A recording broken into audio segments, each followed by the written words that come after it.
Hello, my name is Matt, also known as Alpine. I am an airport planner, and today I'm going to be roasting your Minecraft builds, specifically airports. If you'd like me to roast your Minecraft builds, go to alpine1.co and join the Spruce Tree for Minecraft Cities, where you'll be redirected to the Discord. Give yourself the Alpine notifications role, and then you'll unlock the Alpine build review channel, and make sure to follow the instructions.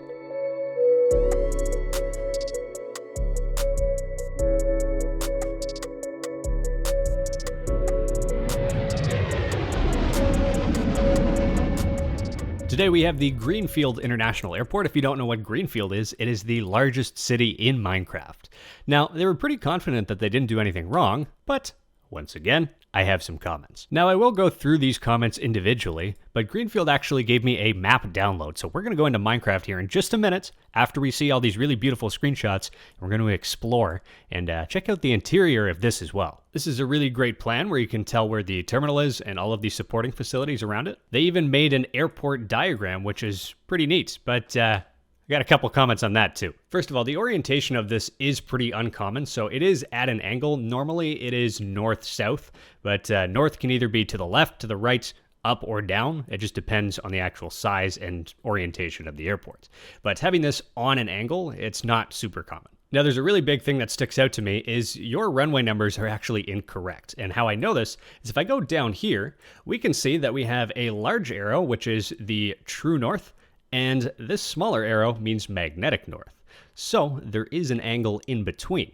And I asked you where your airport was located, and you said fictionally it's between San Francisco and Los Angeles. And given that your airport diagram is from 2021, heading over to the historical magnetic declination viewer, and if we set the year to 2021 and zoom in between San Francisco and Los Angeles, we can see the magnetic declination of 14 degrees east here, and down here it is 12 degrees east. So if we assume it's right in the middle, 13 degrees east, given that the vast majority of runways in the world are based on magnetic heading instead of true heading, you do actually have to adjust your runways by 13 degrees. So down here, you have stated that the angle relative to magnetic north, again, you have this half arrow, is 90. We can go up here. I did a little math for you. 90 minus 13 is 77. Therefore, that rounds to 80. Therefore, instead of 9 left, your runway should be 8 left. And then same idea down here. Instead of 9 right, it is 8 right. This one, instead of 3, it's supposed to be runway 1.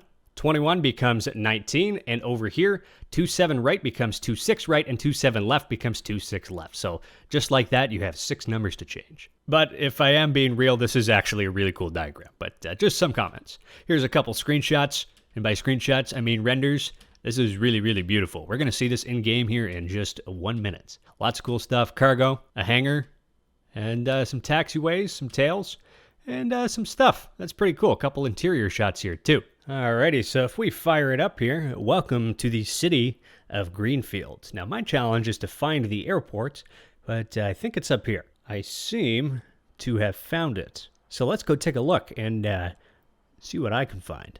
Oh, what's this?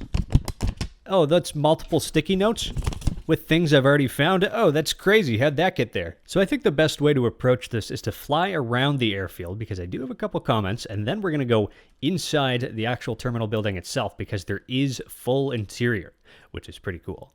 So first of all, let's go check out down here. Now, I really do like that you have these trucks on this diagonal too. Diagonals are difficult to build, so I do appreciate the effort. But you don't actually have any cars anywhere, which is a little bit odd. But I don't know, maybe it's a work in progress. Now, down here at the end of runway 1, you do have this building, which is called plane spotting. And if we go inside here, make sure to close that door, you actually let people go up on the roof. You do need a ticket. But something I noticed, first of all, a cool camera. But, oh, look at that. All of a sudden, I am past your fence. Now, this fence, this is called a PSL, which stands for Primary Security Line, which is basically the fence that surrounds the airport.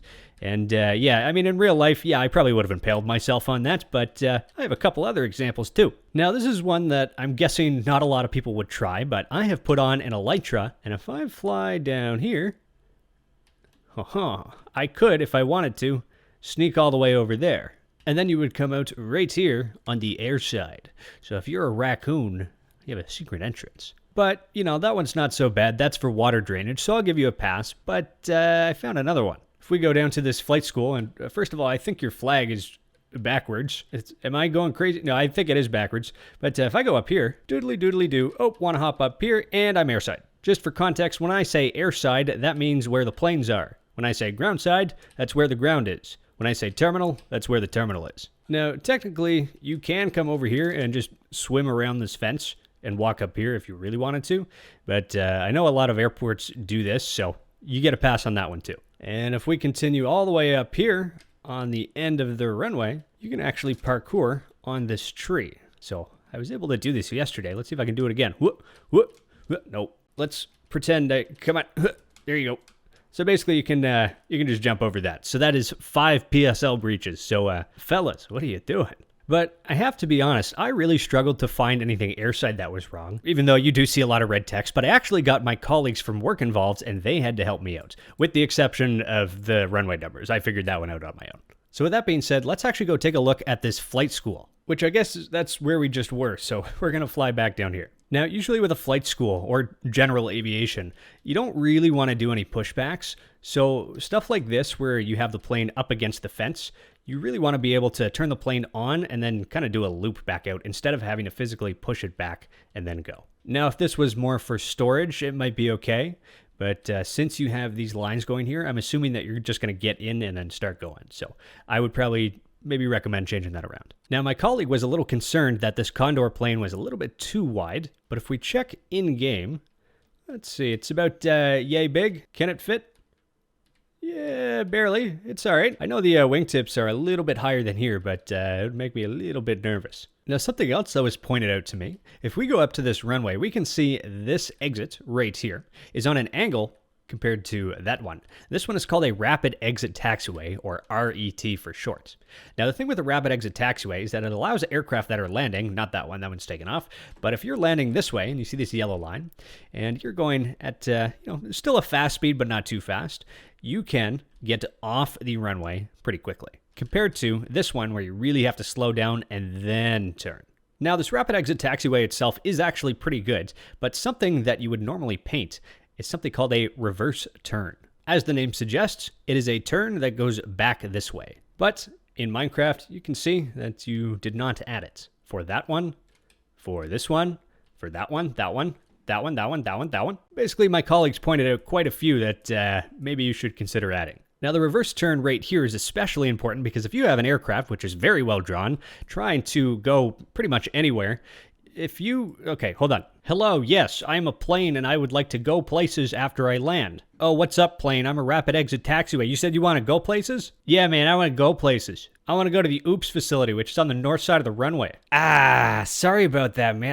I can't. I don't have a reverse turn. It's too bad. So how am I supposed to? How do I get there? Well, if you can't do the reverse turn here, you're essentially going to have to go up here, cross the runway, go all the way down this taxiway, cross the runway again. So 2 unnecessary crossings of the runway. Go back here and then up here to your OOPS facility. I say OOPS because that's what they call it. It's UPS. So basically, if you want to get from here to here, and you're not allowed to make this reverse turn, you have to go like this, over here, cross the runway, all the way down here, up here, over here, and there. So you have a runway crossing here and another one over here. Your air traffic controllers are not going to be happy.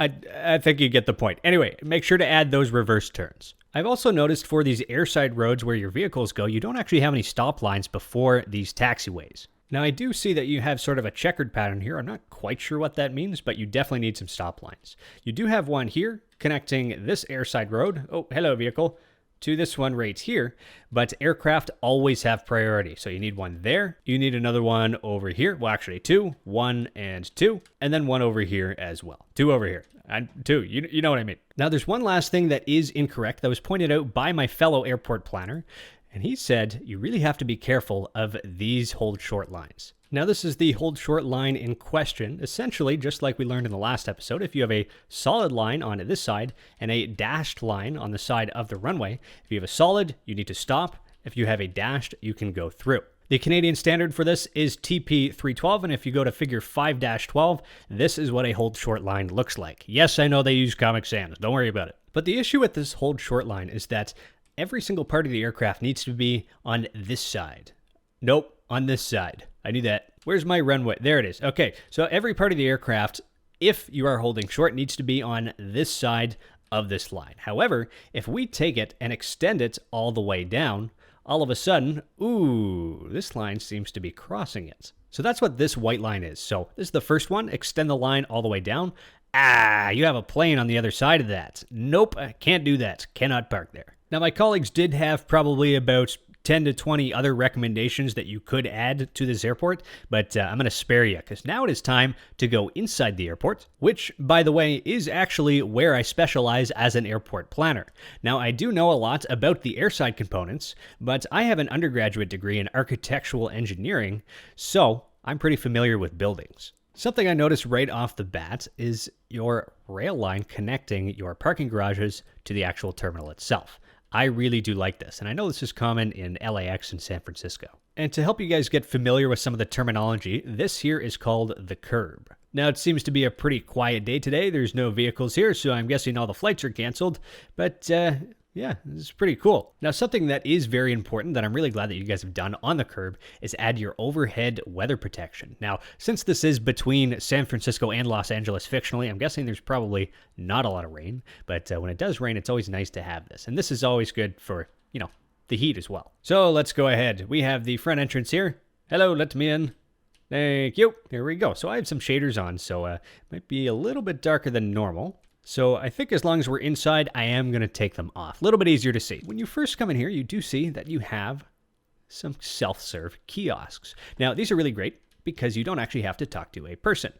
Well, sometimes you do. If you have a bag, you're probably going to have to bring it up here anyway and drop it off. But sometimes you can have your self-serve kiosk in combination with a self-serve bag drop. And then other times you won't have any self-serve kiosk and you'll just have the actual counter itself. It depends on the airport and it depends on the airline. Now, if you have an airline where it's from a country where your passports maybe aren't the greatest of quality, I mean like physically not the greatest of quality, then you probably have to go up to an actual person so they can verify it, because a lot of the times the machines aren't going to be able to read them. Now, I could do some calculations and estimates on your ratio of self-serve kiosks to the actual counters themselves, and then your bag drop back here. Ooh, can I go in here? Hello, I'm a bag. No, let me in. Okay, I know there's stuff back there, but we'll go back there another time. But I am not going to do that, and I will spare you, this time at least. So one thing that's important to note is you do actually have multiple terminals. So I'm assuming this is Terminal 1, and then Terminal 2 and 3 are over that way. So you'll have different terminals depending on the needed capacity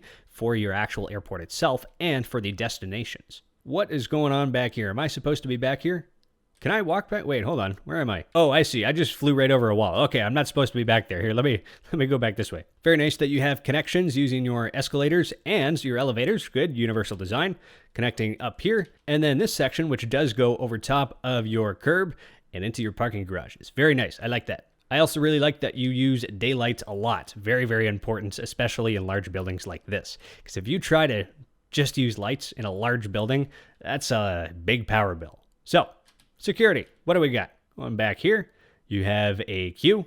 So passport. So this must be the international terminal, I'm guessing. Yeah, of course, if you need a passport. Let's see, U.S. citizens and other. I am Canadian. I'm going here. Hey, why is my line longer? Come on. So sometimes this is called security. Other times it is called screening. I usually call it screening. But here you go. You got a little thing that you put your stuff on. A little metal detector. Beep, boop, beep. Nope, I don't have anything on me. Don't worry about it. Go over here and grab your stuff. Very nice. Oh, okay, so I'm guessing this is one of two things. So this is either passport control, which that's probably what it is, or a revestment area. A revestment area is just a spot where it's usually just a table where after they tear all your stuff apart and don't repack it for you, they say, here you go, here's a table, and you can repack it yourself. But you don't seem to have that. So you can just do it on the floor and then go up to the passport person and say, hello, let me in. They're like, yeah, I don't know about that. Actually, is it passports? I don't know if it's passports, actually. Because, wait, hold on. If we go back here, no, not that one. Back here, it says passport. So where do you check the passports? Oh, they check them here. That makes sense. Okay. So check the passports, go through the actual screening itself, and then this is a revestment area. Okay, that makes sense. All right, pass. You guys get a pass. And as we walk this way, this is very common. This is a commercial area that they make you walk through to hopefully get you to spend some money. Is this an info desk? Yes, it is. Good job. So it's always nice to have a nice open area basically right after this. So I do appreciate that. Lots of natural light. Oh, cool. You got a plane up there too. Very nice. Oh yeah, I'm using the Greenfield texture pack, by the way. If you would like to download it for yourself or visit this map, Greenfield is definitely going to be in my comment section, so keep an eye out for them. But yeah, I really like this. This is nice and open. That's cool. I am going to fly through this relatively quickly, but if you guys want a full tour of the airport, maybe even with the people that built it, let me know in the comments, and we'll see what we can do. I might even get them to try to defend some of these mistakes that they've made. But if we fly down this way, this is the actual arm. I don't know if that's an official term. I should probably know. But you have these moving walkways, which I do appreciate that. That is quite important. IBOP. Swan's Gate 56. Golden Pacific is going to Sydney. Very cool. What kind of plane is it? I missed my flight. Let me... Oh, I don't think I'm supposed to be in here, but I'm going in here anyway. No, they've detached... come on. Come on, guys. I'm not that late. Just let me on the plane. Come on, guys. I'm not... I don't think I'm making this flight. That's fine. That's all right. All right, you guys go to Sydney. I'll stay at this airport. But this is called a passenger boarding bridge, or some people call it a jetway. There's a lot of different terminology around airports, by the way. Even the difference between a parkade and a parking garage is nothing except for the actual name of it, but it really depends where in the world you are. So this is pretty cool. This is your passenger boarding bridge.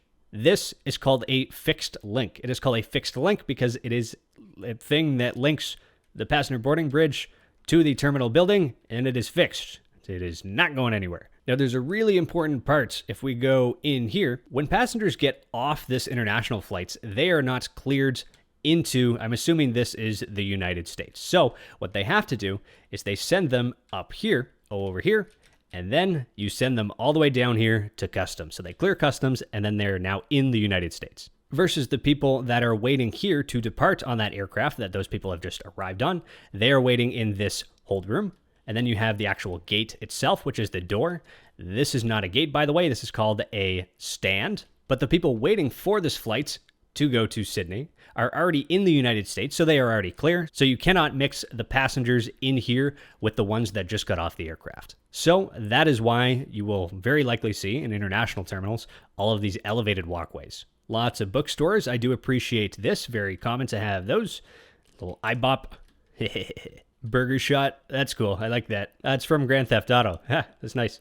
Now, if I really wanted to, I do have these hold room seats here, and I could do an analysis of the actual size of the aircraft that you can put on these stands, and then compare it to the number of seats in here. Ballpark, you should probably use about 60% of the total number of possible aircraft seats on the largest aircraft, and then have that as hold room seating. So why would you not use 100%? Well, you want people to go here and sit at your restaurants and eat your food, even though these ones don't actually have places to sit. So maybe you could make some exceptions. But kind of ballpark 60%. I'm not violating my NDA at work, so don't worry with any of these numbers that I'm telling you. These are just kind of general numbers. But this is pretty cool. I find the ceiling, it's a little bit bland, but you know what? It's all right. It's all right. And over here, ooh, look at that. Oh, yeah. Okay, so this goes all the way up to customs, if you follow it far enough. Yeah, there you go. Customs, that way. I'm not going to follow it. Maybe I will in a tour, but I do like all of this greenery up here. This is very comfortable. I appreciate that. Do not climb. What are you guys going to do, huh? You going to ban me? Oh, lots more greenery over here. I really do appreciate that. And something that I actually do like about this, you've elevated these trees a little bit above the ground because you do have to deal with the roots. Now, a little staircase goes up here. Oh, look at that. A little child's play area. That's kind of cool. Nice little spot to sit up here, too. What do you got? Sus Admirals Club. Oh, yeah, Sus is one of their airlines. Instead of SAS, it is SUS. Is it SAS? Whatever, doesn't matter. They don't fly here. I do really appreciate that it is very open. Lots of planes hanging out here. You do have some lounges way back there. And this is, yep. I don't recall ever seeing, I don't know, maybe there's HVAC stuff up there, but I figured it'd be connected to the outside. Anyway, but this stuff here with all the things out of sight, yeah, that is also extremely common. Like just random boxes. And then walls and then bins of things. Yeah, that's also pretty common. Anyway, this is the international terminal. There is a lot more stuff, so I'm gonna chop. Greenfield Aviation Services, that's pretty cool. These are people that work at computers and do things with stuff. Oh, that's cool. You have these. These are called ULDs, Universal Load Devices. So instead of taking a bunch of suitcases and then just throwing them in the plane, essentially what these ground handlers will do is they will take your suitcases and put them in a ULD that is a very specific shape before the plane gets there. And then when they're ready to load it, they'll bring it over here, and then they'll essentially just put it in the bottom of the plane. And these things are designed to fit perfectly in this particular type of aircraft. So that way you save a lot of time. There's a lot of hidden roads down here too. I don't know where that goes. Oh, wait, do you have baggage in here? Okay, Minecraft. What? You have rails and everything too? This is crazy. That's so cool. And little cameras and stuff. Wow, that's awesome.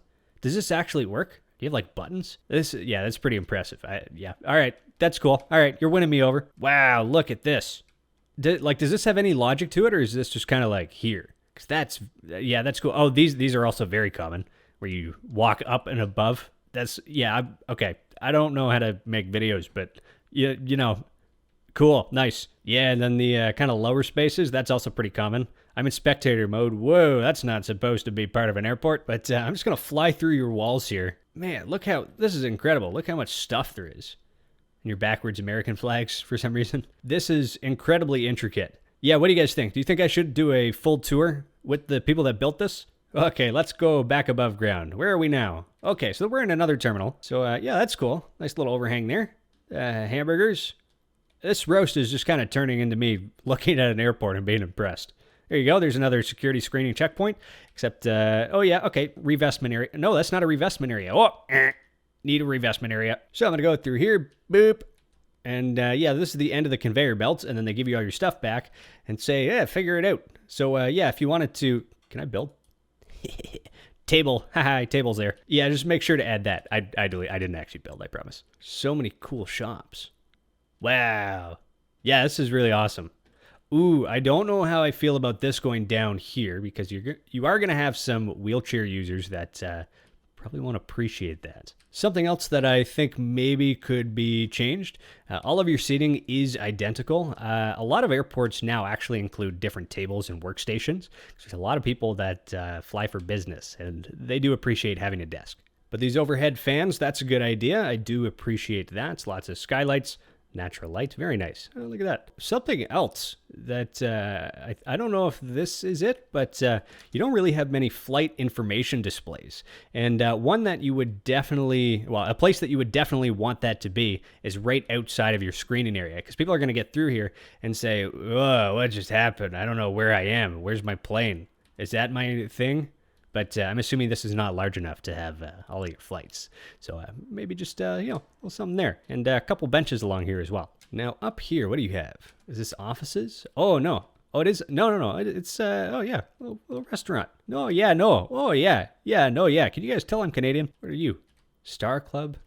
Greenfield Aviation Services? Cool. I like the textures on this. This is pretty cool. Okay, I gotta keep going. I'm gonna look at everything. I have to go to bed at some point. Okay, that was Terminal 2. On to Terminal 3. So, go through here. Ooh, nice view. I do appreciate that. And, ooh, this is a little different. Okay, T3. Gates 1 to 5. So, this must be slightly smaller aircraft. Yeah, lots of shops. Man, this is really great. Oh, yeah, there you go.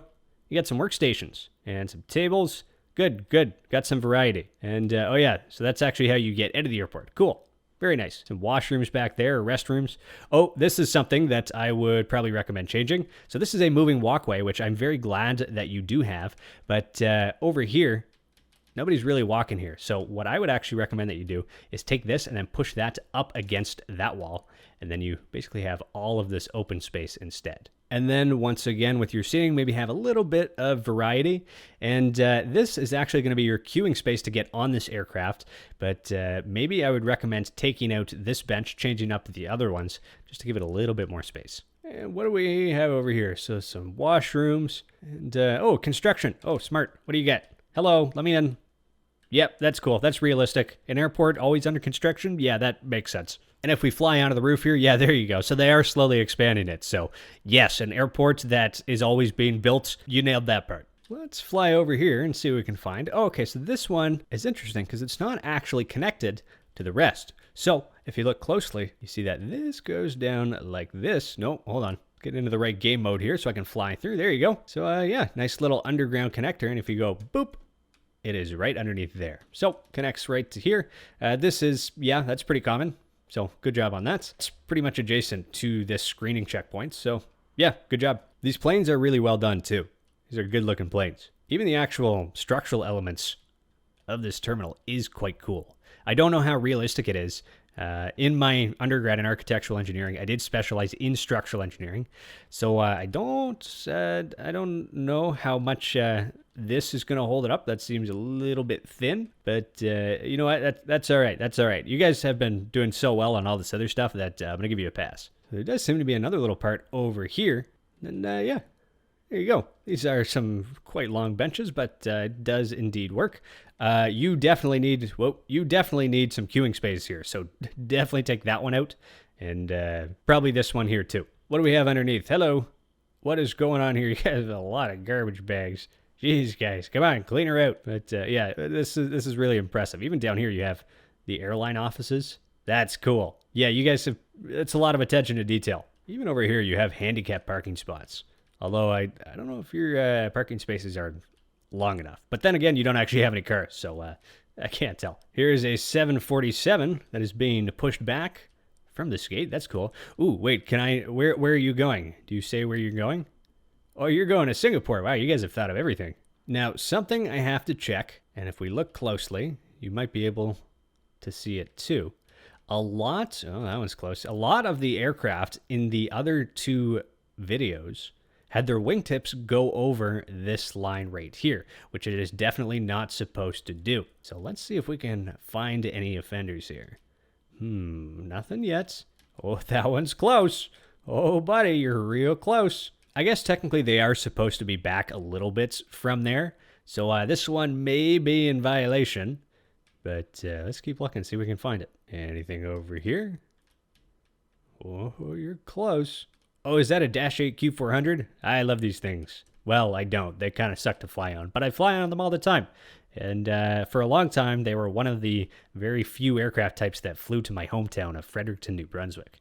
Okay, I'm not really finding any offenders, but I'm going to keep looking. I'm going to find something. Oh, something else to point out. You will notice that you have a yellow line going in here, but you'll say, hey, wait a second, there's two other planes here.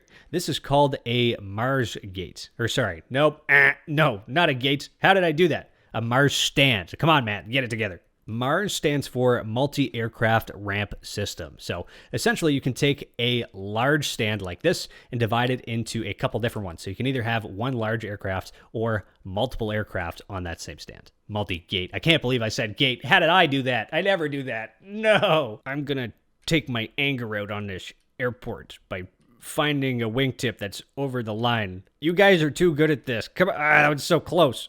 Come on, guys. You gotta give me one. Give me one wingtip that's incorrect. What about over here? Come on, cargo. Give me something. Nothing. Really? Nothing. Oh, that's cool. You see that? You got some fire trucks down there and a burnt out plane. So a lot of the times if you are, well, you're at an airport and you look around, you might see a plane that is burnt out like this. So they'll just use that for exercises, which is pretty cool. And that's probably what this one is here for too. This over here is called a VOR that is used for navigation amongst other things. By other things, I mean probably just navigation. Okay, come on, you gotta give me something. Hello, plane, private jets. Come on, give me one wingtip over the thing. What, you seem to be backwards. I don't know why you're, oh well, that's all right. What about you? No, you guys don't even have that. This, I don't know if that's, you know what, I'm gonna give you a pass on that too. Come on, give me something, give me something. Yes! Ha ha! I got one. All right. Okay, I'm fine. I'm good. Oh, you got two. What are you doing? Oh, that's a shame, fellas. That's a shame. What about these ones? Oh, no. What are you doing? Oh, that's so sad. Oh, no. This one's okay, but oh, I found 4 wingtips that cross over the lines. Oh, no. Guys. Oh, that's unfortunate. Can't wait to hear you guys defend that. Okay, I think that's enough for this video. If you do want me to work with these people and maybe have a little tour of the airport, and by little I mean big tour, and maybe hear them try to defend their mistakes, then feel free to click like and let me know in the comments. With that being said, my name is Matt. I am an airport planner. If you want me to roast your stuff, watch the intro again and follow those instructions. If you want early video access, click the join button below and become a YouTube member to support my work, help me pay rent, and my editor. Say hi, editor. All right, that's enough out of you. If you'd like to design your own Minecraft city, check out City Design 101. It is a course by me. It is a 23-page PDF with almost everything I know about planning a Minecraft city, just like my main project that I work on with my builders, the City of Sequoia. In the spring and summer, I will be filming lots of content for City Design 101, so get it now with a one-time payment before the price goes up. It includes lifetime updates and no subscriptions. alpine1.co, check it out.